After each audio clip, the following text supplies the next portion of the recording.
Hold on. Stop the tape. Did Kanan really just do that to Uncle Marvin? To the head. Let me handle her. Anybody who ever bet against me has lost. But the streets ain't ours no more. We marks out here.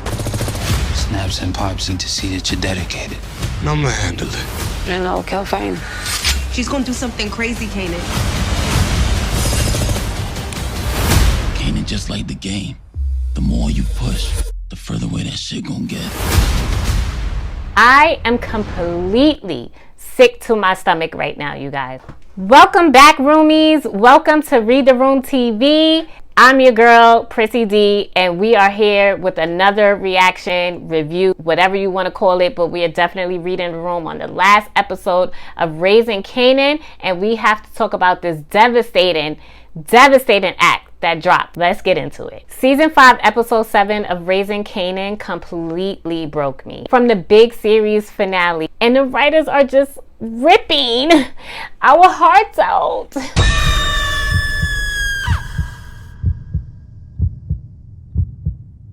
If you haven't recovered from the church scene yet, hit that subscribe button below right now and leave a comment below with your predictions of the finale, right? Rooms need reading, and we are starting with the ultimate betrayal. Let's break down exactly how Kanan just cemented, basically, his status as a complete monster. Let's read the room. We start the episode in Manhattan, and things go left immediately. Flossie? Yeah, she's not with the shit. She officially cuts ties and ends their business relationship, so that alliance is done. Rock thinks she's untouchable, but she's completely miscalculated here. Wouldn't you guys agree? What do you guys think? While she's panicking, Stefano and Breeze are lurking in the shadows like two little thieves in the night, waiting to snatch up whatever connections that, you know, that Rock has left open. Rock has spent 5 seasons building this massive empire, watching it all crumble right before the season finale. It's just wild. Rock is completely isolated, and she doesn't even realize the real threat is coming from inside her own house. Now, roomies, if you thought Rock's empire was falling apart with just like bad luck, read the room on this next part. Kanan secretly breaks into Flossie's apartment, and what he does next is completely cold-blooded. He looks Flossie dead in the eye and spills the ultimate truth. He admits that he was the one that switched out the dope and, you know, that killed the judge. Kanan didn't just burn his mother bridge with Flossie, but he blew it up with a dynamite. This isn't just a teenager acting out anymore. This is Kanan actively plotting his own mother's downfall. This betrayal is completely too deep, and it sets a terrifying tone for me for the rest of the episode. We need to read the room on Rock and Marvin's final conversation. Marvin absolutely clears the room here. He looks Rock dead in her face and delivers the most brutal truth that she's ever heard. I don't think she liked it one bit. If you agree, comment below.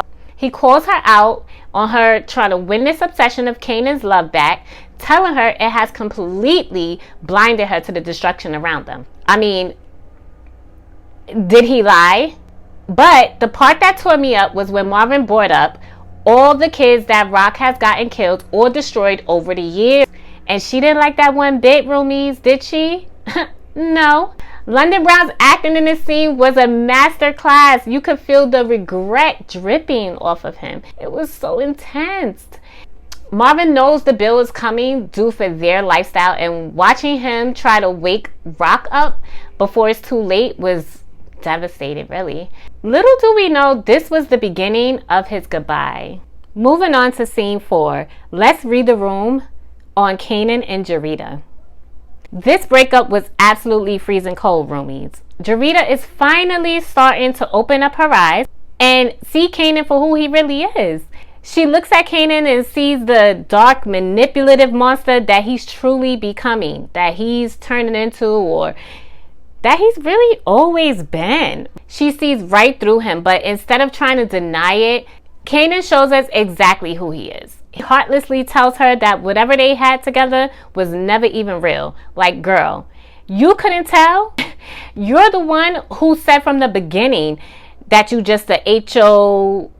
Wait. Check this out. You're fucking with my head, Kanan. You thinking you can buy me a couple dresses and turn this hoe into a princess?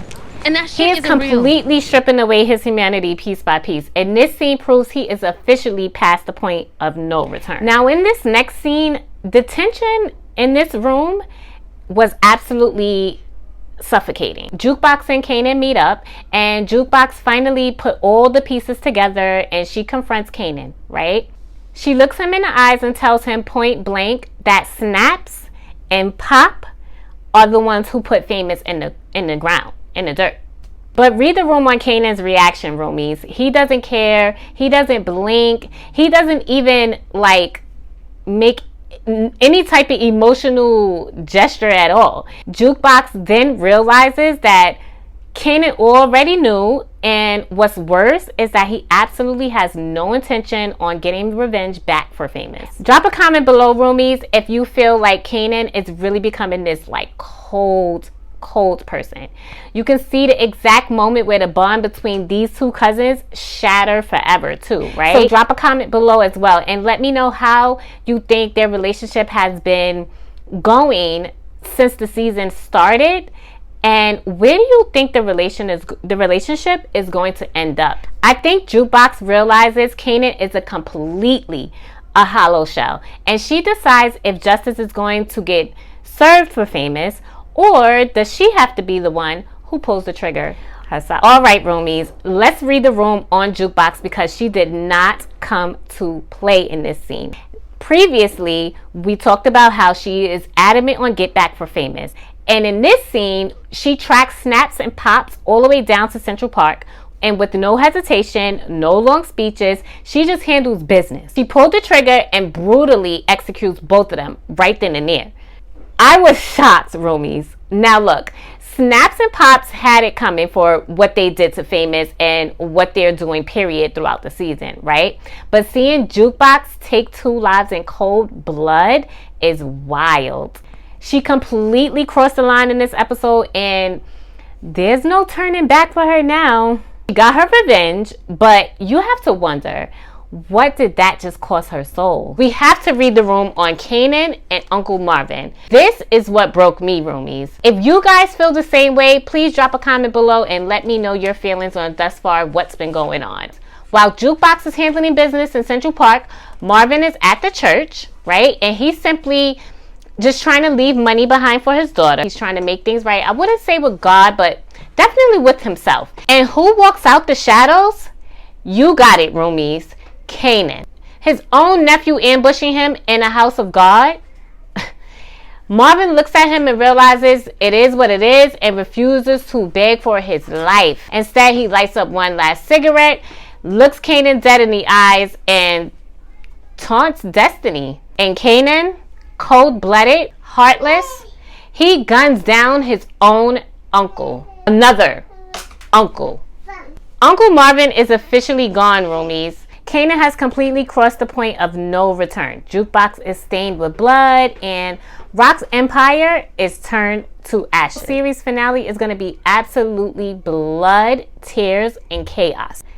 If you agree with me, roomies, let me get a thumbs up in the comments. Nobody is safe, and the room has officially been read. Thank you all so much for kicking it with me tonight here on Read the Room. If you love this breakdown, do your girl a massive favor, smash that subscribe button, hit the like, and drop your final predictions down in the comments. It's your girl Prissy D. Stay safe and read your rooms. I will see you all right back here for the final breakdown. Peace.